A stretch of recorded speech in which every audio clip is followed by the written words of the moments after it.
Hey, everybody, welcome to the Agency Operators Podcast. Today I'm joined by Matthew Howes of Melody, part of SMP. How you doing, Matthew? I'm good. How are you? I'm very well. Excited to have this conversation today. I know that you are the media strategy director over at Melody, and Melody is a part of a larger organization called SMP. So a little curious about kind of how that organization is structured, what you guys really do, and just generally, a little about yourself, if you can. Kind of how did you get into this position in Melody, and kind of what's your role there? Yeah, absolutely. I'll start with a bit of me because it kind of feeds into where the S&P comes into the picture. But I mean, I started in the e-com world around 15 years ago, working for a small kind of white label phone accessories brand, just kind of sitting in East London, and that was kind of my first exposure to kind of the online e-com space, and that was working with um, Rakuten, so formerly Play.com, and then obviously the dark days of Amazon when it was a lot less user friendly, and kind of doing listings on eBay as well. And that was really my first touch of what it's like to sell products online and the experience and the data you can get behind it. And the data was really what triggered it for me in the sense that you can get so much more than you could historically for these kind of platforms. So I was there for about 5 years, and then I had the opportunity to join SMP, which is now SMP Group. And SMP itself has been around for 30 odd years, and they were primarily a shopper marketing agency. So um, driving consumers to brands via kind of more bricks and mortar channels and all the kind of creative that goes into that. And that was really what attracted me to join SMP. It was understanding how you can influence some of that consumer journey, understanding where all those points kind of piece together, selling ice to Eskimos essentially, where how can you convince someone to buy something they maybe don't really need. And then 5 or so years passed, and a lot more of our clients were really, really pushing for support around the Amazon space. So it's kind of this was maybe about 2000 and maybe 2018. Amazon was really pushing on. There was a lot more partner support internally for brands. Vendor Central was really going strong. And a lot of our brands were coming to us at SMP and asking us for support on their Amazon landscape, on Amazon portfolio. How do they manage it? How do they run ads? Way before AI algorithms, optimized tools were in place. So it was manually optimizing keywords. And we offered that. And I had the opportunity to grow that part of the business with SMP and then ultimately lead that out as Melody. So forming SMP Group between SMP and Melody. Melody itself has trying to differentiate itself from SMP has very much been the focus of Amazon. That's been our bread and butter for growth. It's been something that a lot of clients have come to us who still sit on the SMP side for the kind of the more traditional shopper marketing, which is kind of moved into more digital marketing.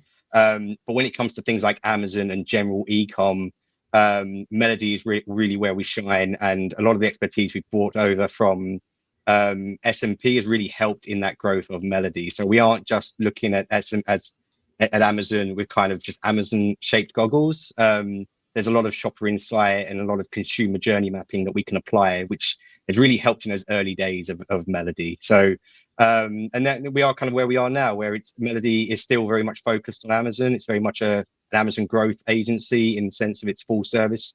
But what we're finding from a lot more of our clients in recent years has been the growth of retail media, a lot of off Amazon support, and then a lot of kind of the lesser known channels, which are big by other agency standards, but things like Google ads and LinkedIn ads and other social awareness channels, which again, there's agencies much bigger than us that do those a lot more than we do. But a lot more of our clients again are coming up to us and realizing there's a bigger picture than just Amazon, and it's very difficult to just focus on Amazon if you only look at Amazon. So there's a lot more growth to Melody than what we potentially anticipated 5 or so years ago. But the future seems bright in the sense of that there's always seems to be something new around the corner, which is good or bad. Yeah, amazing. Yeah, that was actually my question is, are you guys seeing the same type of shift happening in the EU as we're seeing in the US, where maybe a couple of years ago being just on Amazon was enough, you can kind of move the needle there, but now it really has become just one piece of the puzzle. And while it's important, like I always share, statistics around, okay, majority of people in the US have a Prime membership, and then a majority of those people are starting or at least touching on Amazon somewhere in their buying process. So, okay, Amazon is an important piece of it, but they're also getting the idea to buy a product maybe somewhere else, like on TikTok or their other social platforms, or they're seeing it somewhere. And so Amazon is a piece of the pie and not the whole pie. So you have to have all these other components in order to really build a brand, because otherwise it's just kind of a price war. That's what it used to be in the US back in the day. It was just like, all right, who has the best price for the product? And now it's a place where people come for brand discovery, and they're only looking for the best price. They're looking for good value and to solve a problem, essentially. So what I'm hearing is that you guys are seeing exactly that type of situation in the EU. People are not just focused on Amazon. And actually, what makes it even more interesting is that because you guys have so many different territories there, different countries, people are actually more preferential in certain countries to other marketplaces. Like, for example, you have Bol or Allegro or those kind of. Do you guys cover any of those other marketplaces, or really just kind of dialed in on Amazon and the other ones kind of as like a secondary? We do, yeah. Primarily as part of our retail media offering. So services like MediaMarkt or Bol or anything that sits on a CitrusAds platform or a Criteo platform. These are kind of platforms that are becoming a little bit more well known to brands, and certainly the larger brands are probably used to hearing those terms or those names, but have historically only kind of worked through directly with those retailers. What we're seeing now is that those brands are taking a bit more of that ownership back, and they're trying to get a bit more control of the advertising and the money they're putting into these retailers like Bol, like MediaMarkt. In the UK, though, it might be Argos or Currys or John Lewis. A lot of these platforms have exactly the same advertising space and real estate that an Amazon has. It's just traditionally those platforms have been kind of gatekeepered behind account managers at the retailer. Brands are now realizing actually we can get a bit more of a better return and still give that retailer the money they deserve, but have a bit more control over how we're positioning ourselves as a brand on those retailers. So there is a lot. It does differ by market. Amazon is still probably number one when it comes to the UK. I think it's something like 95% of all online shoppers in the UK last year purchased from Amazon. So if you've been online, if you're 95% of the population of the UK bought from Amazon last year, which is quite a lot when you think how many millions there are, which again is great for Amazon. But it's complemented by a lot of, as you mentioned, a lot of off Amazon research, a lot of off Amazon retailer knowledge and kind of comparison shopping before maybe that final purchase ends up being on Amazon. Yeah. And if I was somebody selling in the US and I wanted to actually expand to other marketplaces, maybe I'm considering Germany or something. I don't know, right? Like, how do I know? How do I become aware of where the opportunity lies? What is the process? People are always overwhelmed with the whole VAT and compliance and now tariffs. So how do you guys deal with that type of demand? And if there's somebody that's looking to make that leap over, how do you guys alleviate some of these friction points for them? Absolutely. I mean, something we try to pride ourselves on is obviously the transparency. I don't think any agency would appreciate the aggro they get if from a client if they try to sell in something that's a false promise. It happens a lot with brands that we have in the EU who want to then make the leap into the US, and then obviously vice versa.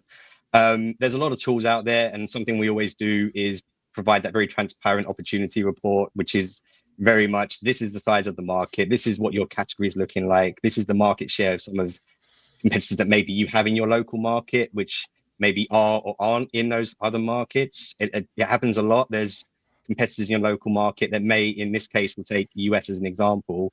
Those competitors may also be in the UK, but what we often see is that they do it with a very low amount of effort or as a very minor touch point. So yes, one of your bigger competitors in the US may also be in the UK, but maybe they aren't really doing it very well. So there's a great opportunity there for you to jump in and steal some of that market share that they aren't really doing much to take. But what we find is works for us anyway, is being as transparent as we can with those brands up front, explaining if the opportunity is there or not, and then working with them on their margins. So something that I think a lot of brands struggle with when they make that leap, be it UK to EU or EU to UK or with the US as well. Um, it's all the hidden fees that you don't always accommodate when you build a margin report. Advertising is an easy one, but there are so many new initiatives and legislation, certainly in the UK, around kind of WEE and EORI and what's the other one? EPR. So there's lots of kind of can't remember all the acronym that what they're all broken out into, but there's a lot of them which then get bought into your ultimate fee model that you pay to Amazon. So it may not be as clear as this is the category fee for your category that you sell in, this is your FBA fee, and go with it. There's a lot of inbuilt fees that a lot of these local markets have, which an agency that understands the local market would be able to tell you and give you that confidence that, okay, after I take into account these wonderful acronyms which hold their own kind of hidden fees in place, plus the fees to get into Amazon, plus the agency fees as well, and then working with those brands to understand the brokerage fees and how you can ship into those markets. Really just working with those brands to highlight all of these in a really wonderful Excel sheet and just explain at the end of it, this is what your margin's currently looking like. Does that work for you? Is that going to be good enough to get you into that market? And more importantly, what we see from these brands who they make the leap, they don't really see the return they're getting after about 6 months, and they think this isn't for us, and they pull out of the market. It's because they've gone into the market without that visibility out front, but also with the visibility of how much margin can they push to invest in the growth of that brand. So whilst you may be a huge brand in the US, there's a very entrenched market already in place in the UK with a lot of those brand names that have consumer confidence, and you need to find a way to break into that. And you do have that little honeymoon period that new listings get it when they kind of launch on a new platform. But once that's gone, you're really pushing effort behind market growth and behind advertising. And that's when your margins are going to start getting eroded. And as a brand, are you willing to accept that? Are you happy to accept that maybe your ACOS on a campaign, on an advertising campaign, is 50% or 60% of your sales price, which means you're probably making a loss with all the other fees involved, but you're growing organically, you're growing your market heritage in that new market. And if you're looking longer term and working with your agency to build that strategy, there's going to be something fruitful at the end of it. But it's really a lot of the work that we do as an agency is in explaining that full journey and not just giving them the really big numbers up front. Because if we were to, we could get every brand to go into the US based on US numbers, because it's such a huge market and there's such a higher propensity to purchase at premium price points than there is in Europe, where it's a bit more. I mean, there's an ever-present cost of living crisis in Europe, certainly in the UK. So shoppers are much more focused on getting that value for money. So premium price points are, you really have to justify your value as a brand, than where maybe it's potentially less necessary in the US, because of the size of the market. But really, yeah, just pushing that and understanding with your brand as an agency, or as a brand working with your agency, working in partnership with them. And really, if they're not right, then they're not for you, because there's nothing worse than having a brand launch into a market and you have to spend every status call and performance update explaining why the performance isn't in the multi-millions that you promised on day one, and really building that journey with them. Is there any software that you would recommend for like really highlighting that data? There's some really easy ones and some really cheap ones. We don't really subscribe to any free ones. Helium 10 is an easy one that anyone can use. It's so user friendly. We use tools like Perpetua, and there's other tools out there called like Pacvue and Exnerta, who all within their own right are really good tools if you're looking to grow with kind of an automated level of support behind you. And they all have their own kind of insights into tools behind them. They do have varying different price points. Helium 10 we find is quite cost effective, and a lot of the brands that we bring on board tend to already have it. Either that or Jungle Scout is another one which has been around for years. That one's really great for new brands launching into new markets or looking to support with maybe a newer product in a new market, because they don't want any kind of Amazon price matching issues if they're launching into a space that maybe they're maybe not a first party seller of it, or maybe they're they're up against something another distributor which they already sell to, which is another issue we find is your some brands are battling against their own distributors, but also want to be growing on Amazon, and distributors aren't always incentivized to grow your brand. They're incentivized to grow their sales sheet. So we do find a lot of brands are battling the relationships they have with distributors to justify the growth on Amazon, because everyone and their dog now has seen how important it is to grow on Amazon. But if you're being left behind, it's going to be so much more expensive to catch up. And with regards to logistics, I mean, we have the whole issue with Brexit, and so the EU is separated from the UK, which adds a layer of complexity. So you would have to ship into both of those locations somewhere in the EU, right? And then you could use that as the primary logistics solution for the other European countries, and then separately into the UK. Is that right?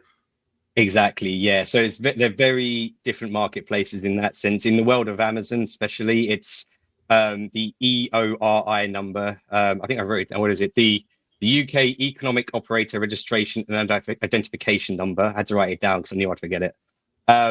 That on its own is unique to UK and unique to EU. So if you have it for EU, that's great. You can go into any EU Amazon marketplace, but you can't use that in the UK. You need a whole different number just for the UK. And the same applies for VAT. So the moment whether you sold anything or not, the moment one of your products lands from the US into a UK FBA warehouse, you are due to pay VAT on it, which is 20%. And that's another percentage that goes into my margins point earlier. It's something that is often left off of the sheets that that brands build when they're kind of building these business plans for launching to Amazon. That it's a certain percentage of your sales volume which you need to account for. It depends on ultimately your total sales that you achieve as a brand in that market, but it's something you need to be very aware of because it is a huge percentage that brands need to consider. And people, I imagine, are baking that into their retail price, so they're charging a different number. Like if you do the conversion, let's say it's 30 US, they're not going to convert that into euros and sell that in Germany, let's say. They're going to they're going to add that 20% on top. So they end up with the same margin, but essentially customers in Europe are going to be paying more, but they already expect it because of they're used to VAT. Everything's like baked in. Exactly. Yeah, we're all very accustomed to VAT. It's nothing new. It's the same as income tax. It's something you accept in life.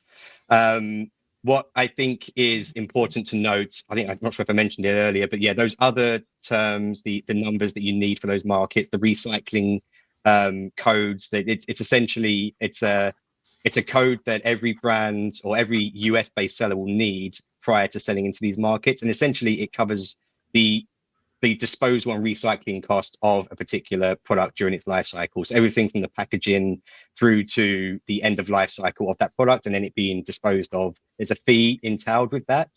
And there's documentation you need to provide to these local houses for UK and Europe, which accommodates and accounts for that. Amazon pay this on your behalf. You don't need to pay for it separately, but it is something that Amazon will take out of your seller fees when you've created your account. So along with FBA costs and other seller fees and the category referral fees, this is a fee that will sit on your line items as an expenditure for selling in Europe on these markets. It's not a huge number by any means, but it's something that was installed into the UK. I think it was January last year. And then I think it was reinforced with a different piece of legislation in August last year. And it's been in Europe for a while as well. So a lot of brands are kind of being surprised by this. Certainly over here in the UK, UK sellers don't notice it because it's not covered, but we don't pay for that. But the moment you go to launch into a European market, it's a thing you have to buy and you have to pay for. So it's surprising a lot of brands that are doing this expansion, but it's something that US brands should definitely be aware of because again, it's another piece they just want to have upfront for complete transparency to understand, is my price point going to cut it? And then you pair that with all of the research you can do on those tools like Helium 10, which show this is the price point that the market currently looks like. Yes, there might be a lot of kind of Asian competitor brands in there, which can obviously operate at much cheaper rates. But if you exclude those from the equation, is my margin going to cut it? Am I going to be able to cover the costs of shipping? Generally, those costs, it's not really cost effective to ship 20 products across from US to UK. You're probably going to want half a pallet, maybe a full pallet if necessary. So do you want to accommodate 1,000 units of your goods going to an Amazon FBA warehouse, racking up fairly negligible storage fees, which may or may not sell straight away. So there's a lot of consideration and a lot of work that a brand should consider. And as I said, a strong, reputable agency will give you all this information and give it to you very plainly, because they don't stand to benefit and you don't stand to benefit as a brand if you can't grow. But it's a lot of information and a lot of numbers that you just want to account for. Otherwise, you end up 6 months down the line, you've invested so much into your launch, but your prices aren't cutting it, and you've got to raise prices, which then impacts sell through, Right. and it becomes a perpetual cycle of trying to make money. And so with that being said, if someone wanted to reach out to you guys and kind of find where they stand, like what's the next steps, maybe an opportunity analysis, what's the best way to get in touch? My email address is straightforward, but the easiest way to get in touch with us is just wearemelody.com. It's our website. There's a huge, our color scheme is pink, so it's quite noticeable. There's a huge pink button on the homepage, which really just offers a free performance audit. And what we want to do is just have that conversation. If it's an opportunity for you, then it's an opportunity for us to help you grow. If it isn't, we'll tell you. We aren't in the business of kind of sugarcoating Amazon. If they would like to work with us going forward, great. If not, then hopefully we've helped them steer them on a direction of where they want to take their next Amazon journey. But yeah, wearemelody.com is really the best place to kind of get in touch with us. Awesome. Yeah, you heard. Check it out. Matthew, it was very insightful. I appreciate you sharing all this. I think there's a lot of opportunity in the European markets that a lot of people miss just because they're misinformed, or the process seems a lot more difficult than it actually is, and they don't have a good strategic plan in place. So thanks for coming on and sharing, and yeah, I appreciate it. Thank you. Thanks everyone for watching. Catch you on the next one. Thank you.